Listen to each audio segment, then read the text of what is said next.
আসসালামু আলাইকুম। খুবই মজাদার একটি স্যুপ রেসিপি নিয়ে চলে এসেছি। আজকে তৈরি করব চিকেন ভেজিটেবল নুডল স্যুপ। এই স্যুপটা অনেক বেশি হেলদি এবং টেস্টি হয়। গরম গরম এই স্যুপটা খেতে অসম্ভব রকমের ভালো লাগে। ছোট বড় সবাই ভীষণ পছন্দ করবে খেতে। শীতের সকালে অথবা সন্ধ্যায় এই চিকেন ভেজিটেবল নুডল স্যুপটা ঘরে থাকা উপকরণ দিয়েই তৈরি করে নেওয়া যাবে খুব সহজে। প্রথমে আমি সবজিগুলো কেটে ধুয়ে পরিষ্কার করে নেব। আর এখানে আমি নিয়েছি কিছু বরবটি। বরবটিগুলো এখন একটু ছোট টুকরো করে কেটে নেব। এই স্যুপটা রান্না করতে পছন্দসই যে কোনো সবজি দিয়ে রান্না করে নেওয়া যাবে। আমি এখানে কয়েক ধরনের সবজি ব্যবহার করব। বরবটিগুলো ছোট টুকরো করে কেটে নিয়েছি। এখন এই বরবটি ভালোভাবে ধুয়ে পরিষ্কার করে নিতে হবে। এখন নিয়েছি কিছুটা বাঁধাকপি। বাঁধাকপিটাও আমি ছোট টুকরো করে কেটে নেব। আর সব সবজিগুলো পরিমাণ মতো করে নিয়ে নিতে হবে, যে যতটা রান্না করতে চান। আমি এখানে সব সবজিগুলোই প্রায় 1 কাপের মতো করে নেব। বাঁধাকপিটাও আমি ছোট টুকরো করে কেটে নিয়েছি। এখন বাঁধাকপিটাও ভালোভাবে ধুয়ে পরিষ্কার করে নেব। এখানে আমি ফুলকপি নিয়ে নিয়েছি। ফুলকপিটাও ছোট টুকরো করে কেটে নেব। আমি সব সবজিগুলো একটু ছোট টুকরো করে নিচ্ছি। এটা যার যার পছন্দ মতো সাইজ করে কেটে নেওয়া যাবে। ফুলকপিটাও কেটে নিয়েছি ছোট টুকরো করে। এখন ভালোভাবে ধুয়ে পরিষ্কার করে পানি ঝরিয়ে নেব। বড় সাইজের একটা গাজরের অর্ধেকটা পরিমাণ নিয়েছি। গাজরের উপরের খোসা ফেলে দিয়েছি। এখন এই গাজরটাকে একটু পাতলা পাতলা করে কেটে নেব।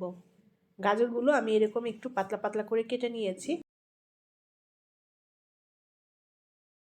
এখানে নিয়েছি কয়েকটা পেঁয়াজকলি। পেঁয়াজকলিগুলো আমি ছোট টুকরো করে কেটে নেব।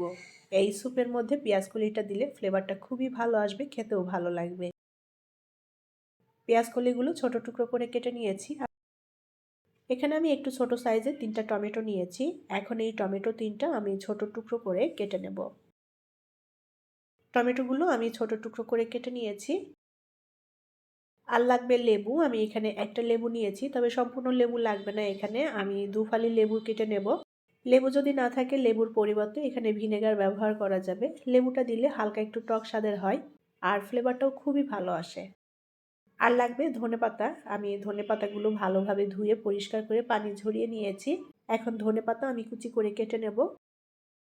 এখানে আমি মুরগির হাড় ছাড়া বুকের মাংস নিয়েছি। যতটুকু মাংস নিয়েছি কাটার পরে এটা 1 কাপের মতো হবে।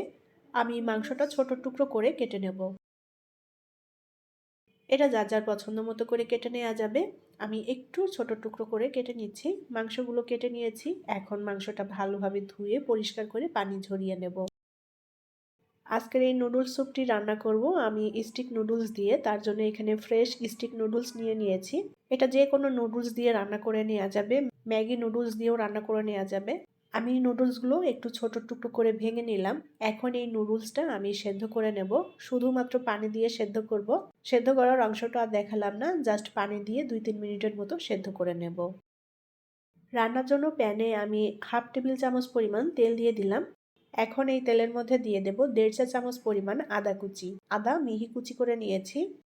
আর দিয়ে দেব 1.5 চা চামচ পরিমাণ রসুন কুচি। রসুনটাও মিহি কুচি করে নিয়েছি। এখন এই আদা এবং রসুন কুচি হালকা একটু ভেজে নেব। এটা লাল করা যাবে না, জাস্ট হালকা নেড়ে চেড়ে একটু ভেজে নেব। এখন এই আদা রসুনের মধ্যে আমি টুকরো করা মুরগির মাংস দিয়ে দেব। মাংসগুলো খুব ভালোভাবে ধুয়ে পরিষ্কার করে পানি ঝরিয়ে নিয়েছি। এখন আদা রসুনের সাথে মাংসটাকে হালকা ভেজে নেব। চুলার আঁচটা এই পর্যায়ে আমি মিডিয়ামে রেখেছি। মিডিয়াম আঁচে ভেজে নেব। মাংসের মধ্যে আমি সামান্য পরিমাণ লবণ দিয়ে দেব। সুন্দর করে নেড়েচেড়ে ভেজে নিতে হবে যেন মাংসটা কাঁচা না থাকে। মিডিয়াম আঁচে আমি মাংসটা একটু ভেজে নিয়েছি 2-3 মিনিটের মতো। এখন এর মধ্যে আমি সবজিগুলো দিয়ে দেব। টমেটো বাদ দিয়ে অন্যান্য সব সবজিগুলোই অ্যাড করে দিচ্ছি এখানে। টমেটোটা পরে অ্যাড করব। খুব ভালোভাবে নেড়েচেড়ে এখন সবজিটাকে আমি কিছুক্ষণ রান্না করে নেব। এই পর্যায়ে হাই হিটে আমি সবজিটাকে ভেজে নেব যাতে সবজির কালারটা ঠিক থাকে। 3-4 মিনিট আমি সবজিটা ভেজে নিয়েছি সুন্দর করে। এখন সবজির মধ্যে পরিমাণ মতো করে পানি দিয়ে দেব। আমি এখানে টোটাল 4 কাপ পানি ব্যবহার করেছি। হাই হিটে এখন রান্না করে নেব। উল্টাপাল্টা করে নেড়ে দিতে হবে সবজিগুলো যেন সুন্দর মতো সেদ্ধ হয়ে যায়। 3-4 মিনিট রান্না করে নিয়েছি সবজিটা। এখন এর মধ্যে দিয়ে দেব কুচি করা টমেটো। টমেটো দিয়ে ভালোভাবে নেড়ে চেড়ে মিলিয়ে নেব। টমেটো আমি একেবারে গলিয়ে ফেলবো না, যার কারণে এটা পরে অ্যাড করলাম। লবণ দিয়ে দেব স্বাদ মতো। আর দিয়ে দেবো 1 চা চামচ পরিমাণ কালো গোলমরিচের গুঁড়া। খুব বেশি ঝাল হবে না, হালকা একটু ঝাল হবে। আমি যে পরিমাণে রান্না করছি এখানে 1 চা চামচই লাগবে গোলমরিচের গুঁড়া। আর নুডলসের প্যাকেটের মধ্যে যে মশলাটা ছিল সেই মশলাটা দিয়ে দেব। সুন্দর করে নেড়েচেড়ে সব কিছু মিলিয়ে নেব। হাই হিটে আমি রান্নাটা করে নেব। সবজিগুলো যেন একেবারে গলে না যায়, সবজিগুলো সেদ্ধ হবে আবার গোটা গোটা থাকবে। খুব ভালোভাবে নেড়েচেড়ে দিয়েছি। এখন এর মধ্যে দিয়ে দেব সেদ্ধ করা নুডলস। নুডলস দিয়ে খুব ভালোভাবে মিলিয়ে নেব সব কিছুর সাথে। নুডলসটা আমি 2 মিনিট মতো জাস্ট সেদ্ধ করে নিয়েছিলাম। নুডলসটা প্রথমে অতিরিক্ত সেদ্ধ করা যাবে না, কারণ নুডলসটা এই পর্যায়ে কিছুক্ষণ রান্না হবে, যার কারণে জাস্ট 2 মিনিটের মতো সেদ্ধ করে নিলেই হবে। নুডলস দেওয়ার পর আমি 3-4 মিনিট রান্না করে নিয়েছি। এখন এর মধ্যে আমি দিয়ে দেব কর্নফ্লাওয়ার। আমি এখানে 1 টেবিল চামচ পরিমাণ কর্নফ্লাওয়ার নিয়েছি। কর্নফ্লাওয়ারটা আমি পানি দিয়ে গুলিয়ে নেব। কর্নফ্লাওয়ার দিলে স্যুপটা একটু ঘন হবে, তবে এখানে কর্নফ্লাওয়ার বাদ দিয়েও কিন্তু এই স্যুপটা রান্না করে নেওয়া যাবে। কর্নফ্লাওয়ারটা আমি পানিতে গুলিয়ে নিয়েছি, সম্পূর্ণটাই দিয়ে দেব। খুব ভালোভাবে নেড়েচেড়ে মিলিয়ে নেব। কর্নফ্লাওয়ার দিয়ে ভালোভাবে নেড়েচেড়ে আরও 1 মিনিট রান্না করে নিয়েছি। এখন এর মধ্যে দিয়ে দেব টমেটো সস।